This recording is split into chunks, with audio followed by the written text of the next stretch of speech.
আসসালামু আলাইকুম। আজকে আমরা কথা বলবো এমন একটা বই নিয়ে, যে বই করার পর নাকি সবাই দুঃখে কষ্টে কোমায় চলে যায়। মৃত মানুষের জন্য আসলে কেউ অপেক্ষা করে না। সবগুলো অপেক্ষা জীবিত মানুষের জন্য। কথা বলছি হুমায়ূন আহমেদের অপেক্ষা বইটি নিয়ে। এই বইটি যখন আমি পড়ি, পড়ার সময় কিছু কিছু জায়গায় আমার চোখ দিয়ে পানি বের হয়ে যায়। কিছু কিছু জায়গায় পড়ার সময় আমি অনেক হাসি, আবার কিছু কিছু জায়গায় আমাকে অনেক ভাবায়। হুমায়ূন আহমেদের লেখা প্রত্যেকটা বই আমার কাছে অস্বাভাবিক সুন্দর লাগে। আসলে আমি হুমায়ূন ভক্ত বলতে পারেন। তাছাড়া যারা হুমায়ূন পছন্দ করেন না এরকম মানুষ খুব কমই আছে। তারপরেও যারা করেন না, তারাও যদি এই বইটি পড়ে, আমার বিশ্বাস তাদের কাছে অস্বাভাবিক রকম ভালো লাগবে এবং তারা বলবে বইটি অস্বাভাবিক সুন্দর। তো চলুন হুমায়ূন আহমেদের লেখা অপেক্ষা বইটির কাহিনী সংক্ষেপে বলা যায়। ইমনের বয়স তখন মাত্র 5 বছর। একদিন হঠাৎ করেই তার বাবা অফিস থেকে আর বাড়িতে ফেরে না। ইমনের চাচা ফিরোজ সাধ্যমতো সব জায়গায় খোঁজাখুঁজি করে, পত্রিকায় বারবার, ছবি সহ পত্রিকায়, কিন্তু ইমনের বাবার কোনো খোঁজ পাওয়া যায় না। তখন ইমনের মা 3 মাসের অন্তঃসত্ত্বা। দেখতে দেখতে দিন কেটে যায়, কিন্তু ইমনের বাবার ফেরেন না। এদিকে জন্ম নেয় ইমনের বোন সুপ্রভা। তার মায়ের সমস্ত ক্ষোভ গিয়ে পড়ে 2 সন্তানের উপর, ইমন এবং সুপ্রভার উপর। এদিকে ইমনের চাচা ফিরোজ জমি জমা বিক্রি করে কোনো রকমের সংসার টেনে নিয়ে যাচ্ছেন।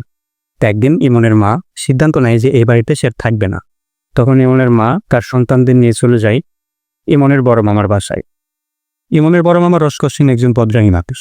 তিনি খুবই ধনী হওয়া সত্ত্বেও কেউ তা বুঝতে পারে না। ইমনের চেয়ে বয়সে বড় 2 যমজ ছেলে তার আছে, এবং ইমনের সমবয়সী একটা বোন আছে তার, এটির নাম মিতু, আর তাদের মা। এই নিয়ে ইমনের মামার সংসার। ইমনের বড় মামা সংসারের লোকদের তেমন সময় দেন না। ধীরে ধীরে সবাই তাদের থেকে দূরে সরে যায়, মানে মন থেকে আর কি দূরে সরে যায়। ইমন আর তার বোন সুপ্রভা বেড়ে উঠতে থাকে মায়ের অনাদরে। কারণ তার মা সুরাইয়া সবসময় হাসানুজ্জামান অর্থাৎ ইমনের বাবার অপেক্ষায় থেকে থেকে প্রায় প্রায় হয়ে গেছে। তার আচরণ পাগলের মতো। সে আদর করতে ভুলে গেছে। সে সবসময় তাদের মানে খারাপভাবে কথা বলে, আচরণ খারাপ করে বাচ্চাদের সাথে। তো যার কারণে বলা যায় যে ইমন এবং সুপ্রভা অনাদরেই বড় হচ্ছে। তো ইমন এবং সুপ্রভা তখন ক্লাস 7-এ করে। 7-এ তাদের পরীক্ষার রেজাল্ট দেয় এবং সুপ্রভা ফেল করে। তখন ইমনের মা তাকে অনেক বকাঝকা করে এবং বলে যে যা তুই ছাদে উঠে লাফ দে, ছাদ থেকে মরে যা। এই কথা বলার পরে ইমনের বোন সুপ্রভা সত্যি সত্যি রাগ করে ছাদ থেকে লাফ দিয়ে আত্মহত্যা করে। এদিকে ইমনের বড় মামার 2 ছেলে শোভন আর টকি, এরাও তাদের বাবার অনাদর, তাদের আদর পায় না। সবসময় ব্যস্ততার কারণে সময় দিতে পারে না বলে তারাও বকে যায়। তারা বাড়িঘর ছেড়ে চলে যায়, একটা সময় সন্ত্রাসী হয়ে জেলে যায়। সুপ্রভা মরে যাওয়ার পর ইমনের মা ইমনকে নিয়ে আলাদা বাড়িতে থাকবে বলে সিদ্ধান্ত নেয়। তারা তার মামার বাসা ছেড়ে চলে যায় আলাদা একটা বাসায়। সেখানে ভাড়া নিয়ে তারা তাদের সংসারটা আটকে বসিয়ে নেয়। সেখানে তাদের থাকা শুরু হয়। এদিকে সুনামগঞ্জের একটা পীর বলেছিল যে ইমনের বাবা ফিরবে, কিন্তু সেটি ইমনের বিয়ের দিনে, মানে বিয়ের রাতে। ইমনের বিয়ে হয়ে যেদিন বাসর রাত, সেই দিন ইমনের বাবা ফিরবে।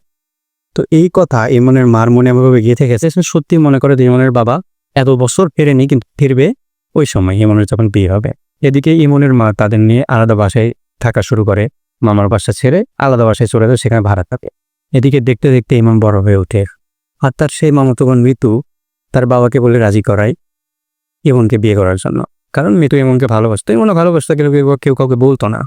এবং শুরু হয় মিতু এবং ইমনের নতুন সংসার, নতুন জীবন। তো যাই হোক, এই ছিল হুমায়ূন আহমেদের লেখা অপেক্ষা বইয়ের কাহিনী সংক্ষেপ।